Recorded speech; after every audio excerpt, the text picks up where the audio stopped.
Hello दोस्तों। उम्मीद हुआ कि आप लोगों ने रियल नंबर पूरा पढ़ लिया होगा और सारे क्वेश्चन भी बना लिए होंगे। अगर नहीं पढ़े हैं तो सर ने पढ़ा दिए हैं अच्छे से, आप जाके वीडियो देख सकते हैं। तो इस वीडियो में हम रियल नंबर का रिवीजन करेंगे। तो इस वीडियो में हम बात करेंगे कौन कौन से टॉपिक के बारे में हम यहाँ पे रिवीजन करेंगे रियल नंबर का। तो ये एक तरह से रियल नंबर का रिवीजन हो जाएगा। तो चलिए देखते हैं। सबसे पहले है इक्वी डिवीजन लेमा और उसका थ्योरम यहाँ देख लेंगे। उसको अच्छे से समझ लेंगे कि वो क्या होता है। उसके बाद देखेंगे टाइप ऑफ क्वेश्चन है, उससे रिलेटेड जो भी टाइप ऑफ क्वेश्चन आते हैं एग्जाम में वो कर लेंगे। उसके बाद है फंडामेंटल थ्योरम ऑफ अर्थमेटिक्स और उससे भी रिलेटेड जो भी जैसे सारे क्वेश्चन है वो यहाँ पे थोड़ा सा देख लेंगे एक छोटे से फॉर्म में। और उसके बाद फिर है रियल नंबर। रियल नंबर में रेशनल और इरेशनल और टाइप ऑफ क्वेश्चन भी देख लेंगे। इसमें टाइप ऑफ क्वेश्चन जनरली आते हैं प्रूविंग इरेशनल, इरेशनल, टर्मिनेटिंग के लिए। इस टाइप का क्वेश्चन आपको वहाँ पे मिल जाएंगे। तो ये सारे चीज़ हम इस वीडियो में आज देखेंगे। तो जो आज मैं पढ़ाऊँगा उसका नोट्स आपको पीडीएफ के फॉर्म में मिल जाएगा। वो मैं डिस्क्रिप्शन में लिंक रहेगा, वहाँ से आप डाउनलोड कर सकते हैं। और टेलीग्राम ग्रुप में भी ज्वाइन हो जाइए, वहीं पे मैं ये पीडीएफ दे दूंगा ताकि आपको रिवीजन करने में कोई दिक्कत ना हो और आप इजीली और अच्छे से रिवीजन कर सकें। तो चलिए वीडियो को स्टार्ट करते हैं।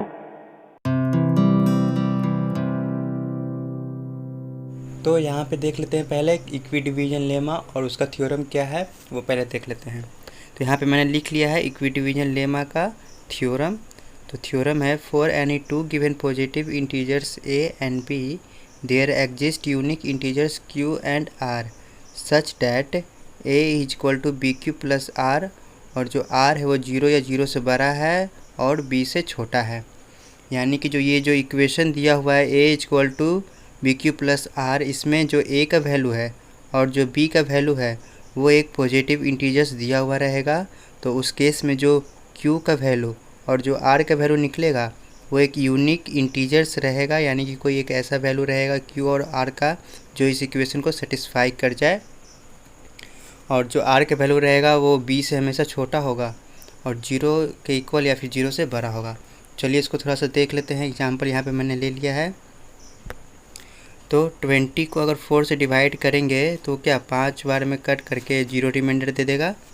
उसी तरह से अगर 23 को 4 से डिवाइड करेंगे तो वो भी 5 बार में 20 आ जाएगा और फिर ये 3 रिमाइंडर देगा। तो यहाँ से हम लोग क्या देख रहे हैं, यहाँ से हम लोग देख रहे हैं जो ये रिमाइंडर है वो 0 है या फिर 0 से बड़ा है। तो वही यहाँ पे लिखा हुआ है, जो रिमाइंडर है वो 0 या 0 से बड़ा है और लेस देन बी है। यहाँ पे रिमाइंडर हमेशा 4 से कम ही होगा। यहाँ भी जो रिमाइंडर है वो हमेशा इससे कम ही होगा। तो हम लोग कह सकते हैं कि जो रिमाइंडर है वो बी से कम रहेगा। ये रिमाइंडर बी से कम रहेगा, वही चीज़ यहाँ भी है, 4 से कम रहेगा। अगर a डिवाइडेड बाई b करते हैं तो उस केस में क्या आ जाएगा, क्यू बार में सपोज कट करके x दे रहा है और रिमाइंडर 8 दे रहा है। तो इसको हम ऐसे भी लिख सकते हैं a divided by b is equal to Q R by B. इसी चीज़ को मैंने लिख लिया इस फॉर्म में डिवाइड करने के बाद। अब इसको सॉल्व कैसे करते हैं, b into Q plus R करते हैं, b into Q plus R. तो उसी को मैंने यहाँ पे लिख लिया है a by B is equal to B Q plus R by B. यहाँ से b और b कैंसिल हो जाएगा तो a is equal to B Q plus R. देखिए यही हमारा इक्वेशन ऊपर में दिया हुआ था, तो ये आ गया। यानी कि ये dividend is equal to divisor into question plus remainder के इक्वल आ रहा है। ए को अगर हम लोग डिविडेंट मान लेते हैं, बी को डिवाइजर मान लेते हैं, क्यू को क्वोशेंट मान लेते हैं और आर को रिमाइंडर मान लेते हैं। तो dividend is equal to dividend यानी कि ए और डिवाइजर इंटू क्वोशेंट यानी कि क्यू इंटू बी और remainder is equal to R. तो यहाँ पे जो डिविडेंट जो है वो हमारा ए हो जाएगा। ए जो है वो डिविडेंट है, यानी कि जो 20 वैल्यू यहाँ पे हम लिए हुए हैं ये हमारा डिविडेंट हो जाएगा। डिवाइजर हो जाएगा 4, क्वोशेंट हो जाएगा 5 और जो रिमाइंडर हो जाएगा वो नीचे जो 0 आया हुआ है वो हो जाएगा। तो ये कॉन्सेप्ट है इक्वी डिवीजन लेमा का। अब चलिए इसके बाद देखते हैं किस टाइप के क्वेश्चन इससे आते हैं। तो अब यहाँ पे बात करेंगे कि टाइप ऑफ क्वेश्चन, किस टाइप के क्वेश्चन यहाँ पे आते हैं इक्वी डिवीजन लेमा से। तो 3 टाइप के क्वेश्चन आते हैं, यहाँ पे मैंने मेंशन कर दिया है। ऑड और इवन पहचानने के लिए आएगा, ऑड और इवन पहचानने के लिए आएगा। उसके बाद फिर स्क्वायर और क्यूब को पहचानने के लिए आएगा और एचसीएफ निकालने के लिए आएगा। तो इसका अप्रोच कैसा रहेगा सॉल्व करने के लिए वो यहाँ पे देख लेते हैं। बी क्यू प्लस आर है, इस फॉर्म में आपका क्वेश्चन में दिया हुआ रहेगा। दोनों केस में बी क्यू प्लस आर के फॉर्म में हमारे क्वेश्चन को दिया हुआ रहेगा। बी की जगह कोई वैल्यू दे देगा, बी की जगह कोई नंबर डाल देगा, सपोज 6 डाल देगा। तो आपको रिमाइंडर का केस लेके चलना है। रिमाइंडर का केस कितना हो जाएगा, ये बी अगर 6 है तो रिमाइंडर 5 तक जाएगा, यानी 0 से लेकर के 5 तक का केस ले लेंगे हम लोग। तो उस पाँचों केस को लेकर के फिर इसको सॉल्व करेंगे। इसमें रख देंगे हमारा जो ये स्टैंडर्ड फॉर्म है, इसमें पुट कर देंगे आर का वैल्यू और उसका केस निकाल देंगे और इस केस को कंपेयर कर देंगे इस वाले केस से, और कंपेयर करके ये जान लेंगे कि ये ऑड आ रहा है या फिर इवन नंबर आ रहा है। उसी तरह से स्क्वायर और क्यूब वाले में, स्क्वायर क्यूब वाले में क्या होगा, आर का केस लेंगे 0 या 0 से बड़ा या फिर बी से छोटा, और उसके बाद इस वाले इक्वेशन में डाल देंगे और उसका पावर कर देंगे। अगर स्क्वायर रहा तो पावर 2 हो जाएगा और क्यूब रहा तो पावर 3 हो जाएगा इनका वैल्यू। और उसके बाद उसको कंपेयर कर देंगे जो गिवन इक्वेशन है उससे, और हम लोग फाइंड कर लेंगे उसका स्क्वायर है या फिर क्यूब है। और तीसरा क्वेश्चन है एचसीएफ से निकालने के लिए। अब एचसीएफ में 2 केस होते हैं, यहाँ पे देख लेते हैं। तो अगर सपोज एचसीएफ निकालना रहा हम लोग को ए कॉमा बी का, यानी कि ए और बी का एचसीएफ निकालना रहा तो कैसे निकालेंगे। अगर ए और बी को डिवाइड करते हैं, ए और बी को डिवाइड करते हैं तो हमारा रिमाइंडर अगर 0 आता है तो उस केस में रिमाइंडर 0 आ गया। सपोज ए और बी को डिवाइड किया तो रिमाइंडर 0 आ गया, तो जो छोटा वाला नंबर रहेगा बी उसको एचसीएफ मान लेंगे और बड़े वाले नंबर को एलसीएम मान लेंगे। सपोज यहाँ पे एग्जांपल मैंने ले लिया है कि 12 और 4 का अगर हमें एचसीएफ निकालना रहा और तो क्या होगा। तो इस केस में देख रहे हैं रिमाइंडर 12 को 4 से डिवाइड करेंगे तो रिमाइंडर 0 बचेगा। रिमाइंडर 0 बचेगा तो इसमें छोटा नंबर कौन सा है, 4 है, तो 4 हमारा एचसीएफ हो जाएगा और जो 12 है वो हमारा एलसीएम हो जाएगा। और अगर रिमाइंडर अगर 0 नहीं आया तो उस केस में हमें एचसीएफ फाइंड करना पड़ेगा। तो एचसीएफ कैसे फाइंड करते हैं, सपोज 154 और 615 का हमें एचसीएफ निकालना रहा तो कैसे करेंगे, इसको डिवाइड करेंगे 615 को डिवाइड करेंगे 3 बार में 462 आएगा, फिर माइनस करेंगे तो 153 आ जाएगा। अब क्या करेंगे, इसको डिवाइड करेंगे इससे, तो यहीं पे मैंने लिख लिया 154 को डिवाइड किए हैं 153 से, तो 1 बार में कट के 1 आ जा रहा है। अब 153 को डिवाइड करेंगे यहाँ वाले रिमाइंडर से, 153 को 1 से करेंगे तो यहाँ पे 0 आ जा रहा है। 0 आ गया यानी कहने का मतलब ये जो है आपका आंसर हो जाएगा यहाँ पे वाला, तो हमारा एचसीएफ 1 निकल जाएगा। तो ये 2 तरीका बता दिए आपको एचसीएफ निकालने के लिए। अब चलते हैं नेक्स्ट टॉपिक पे।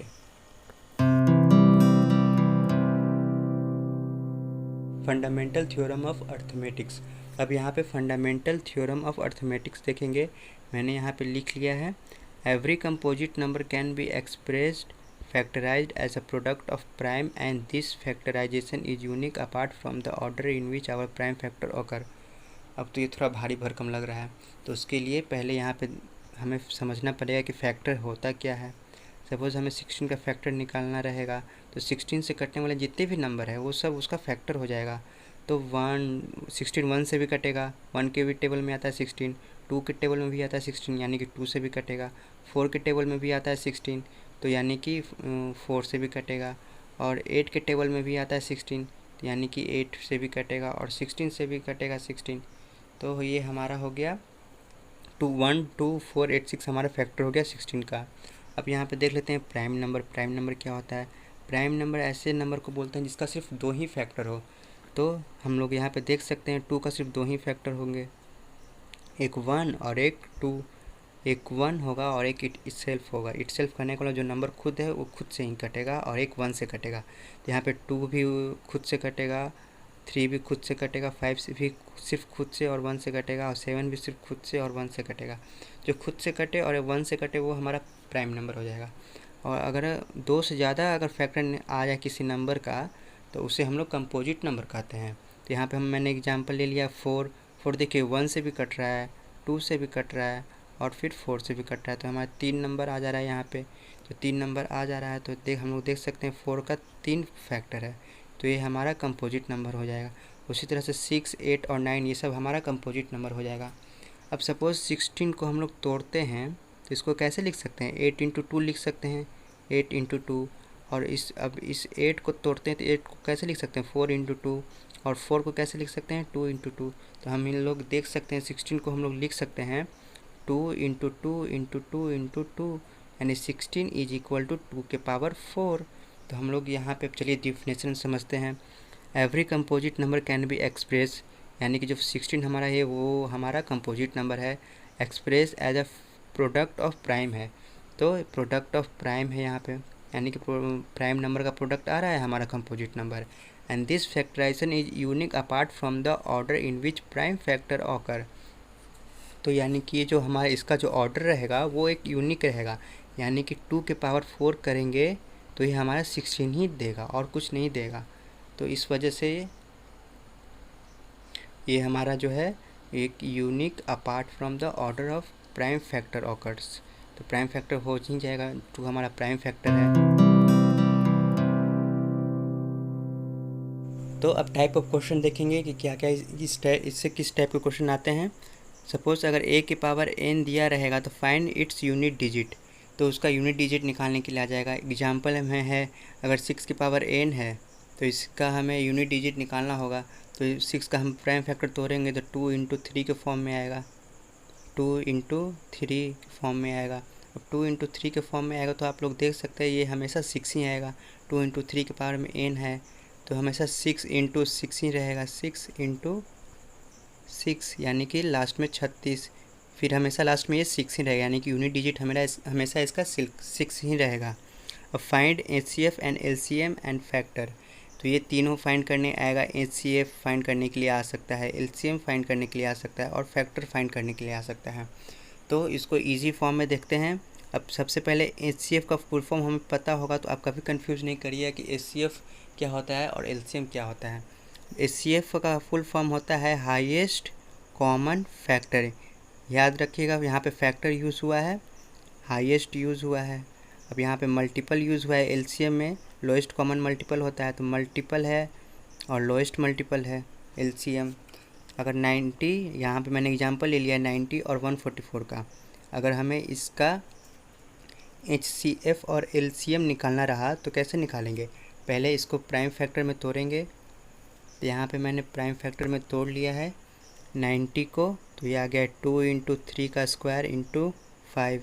उसी तरह से इसको भी तोड़ लिया है 144 को प्राइम फैक्टर में, तो कितना आ रहा है 2 इंटू 4, 2 इंटू 2 के पावर 4 इंटू 3 का स्क्वायर आ रहा है।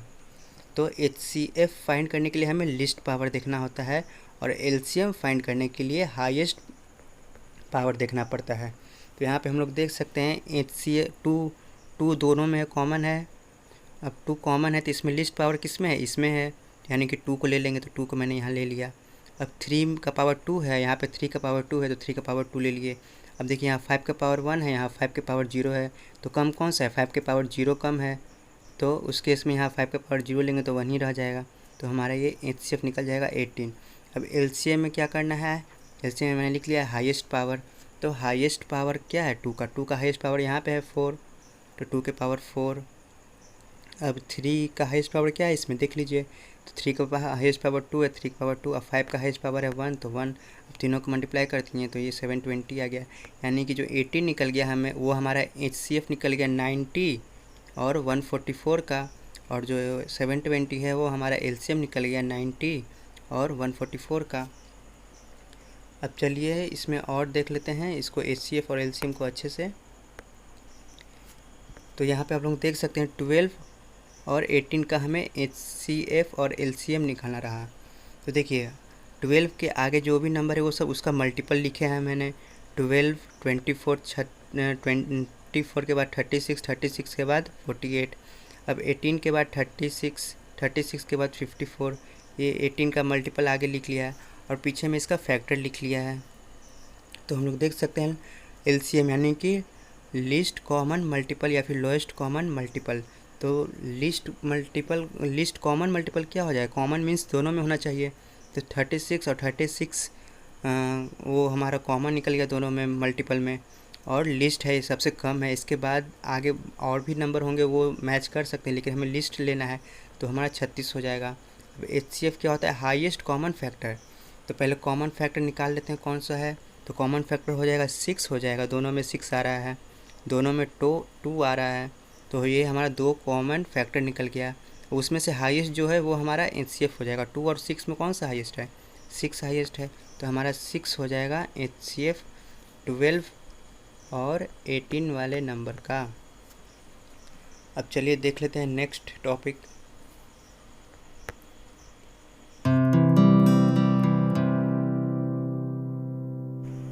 तो यहाँ पे हम लोग रियल नंबर के बारे में बात करेंगे। तो रियल नंबर के 2 टाइप होते हैं, एक होता है रेशनल और एक होता है इरेशनल। अगर कोई हमारा नंबर टर्मिनेट कर जाए, टर्मिनेट करने का मतलब कि वो ख़त्म हो जाए, अगर कोई नंबर टर्मिनेट कर जाए तो उसे हम लोग रेशनल नंबर कहते हैं। एग्जाम्पल में मैंने यहाँ लिख लिया है 0.62 टर्मिनेट हो गया, ख़त्म हो गया, इसके आगे अब कोई नंबर नहीं है, यानी एग्जैक्ट कट गया 0.62 से कोई नंबर, तो ये हमारा टर्मिनेट कर गया। अब नॉन टर्मिनेटिंग अगर टर्मिनेट नहीं करेगा, तो अगर रिपीट कर जाए नॉन टर्मिनेटिंग में, तो उसे रेशनल नंबर कहते हैं। तो हमारा नॉन टर्मिनेटिंग है, यानी कि टर्मिनेट अगर नहीं कर रहा है तो रिपीट करना चाहिए। देखिए जैसे यहाँ पे 0.823 के ऊपर बार मैंने लगा दिया है, यानी इसका मतलब होता है 0.823232323 रिपीट ये करते जाएगा। देखिए टर्मिनेट नहीं हो रहा है, ये बढ़ते जा रहा है, लेकिन इसमें क्या हो रहा है, इसमें जो रिपीटिंग आ जा रहा है, इस वजह से ये रेशनल नंबर हो जाएगा।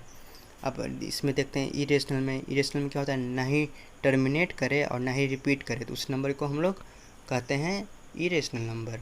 यानी कि यहाँ पे एग्जांपल मैंने ले लिया है 0.827526। आप लोग देख रहे हैं टर्मिनेट भी नहीं करते जा रहा है, डॉट डॉट डॉट दिया हुआ है, यानी ये बढ़ते जा रहा है, और रिपीटिंग भी नहीं कर रहा है।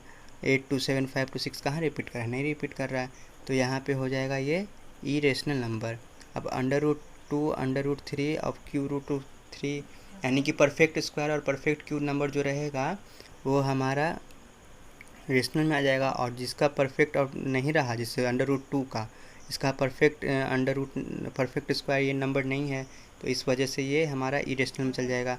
अगर √9 रहता तो ये हमारा परफेक्ट स्क्वायर नंबर है, 3 का स्क्वायर 9 आता है, तो इस केस में हमारा ये रेशनल हो जाएगा।